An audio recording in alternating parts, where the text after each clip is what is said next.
So I'm not really sure what to call this blog today, but I would say the cloud caught lightning. The AWS outage. That's my topic for today. At 7:11 GMT on October 20th, 2025, Amazon's cloud service AWS experienced a major outage that disrupted many popular internet sites. Companies like Snapchat, Xbox, Zoom, Fortnite, which I know many of you probably play. And I think the incident has shown us how deeply interconnected our digital infrastructure has become and how a single technical fault like this could have serious repercussions in the Middle East, and there has been huge impacts of this, obviously. So there's been over 11 million reports across all services that have been disrupted.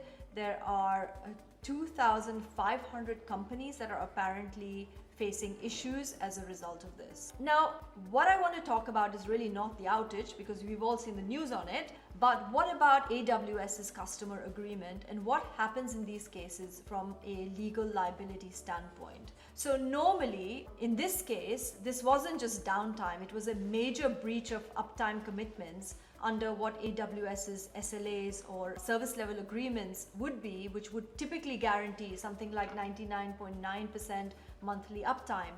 But you have to note what you're signing if you're signing any of these cloud agreements, because AWS's liability in most of these agreements would usually be limited. It would be limited to service credits, not monetary damages. So you could suffer an incredible amount of damage, millions in fact, because I'm sure that outages like this have cost many big companies millions. I mean, I gave you the example of Fortnite, etc. A fintech company might lose $4 to $5 million, but may receive only $100 or so of credit. So it's really crucial to understand who's to blame, what kind of contracts you sign.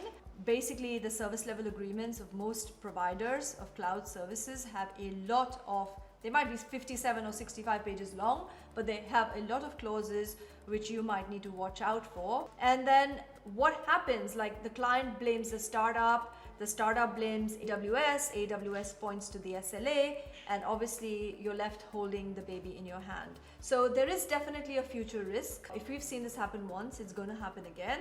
And I think that for your own perspective, you need to be aware that there must be some safeguards that you put in place, whether it's insurance or whether it's basically looking at your SLAs in more detail.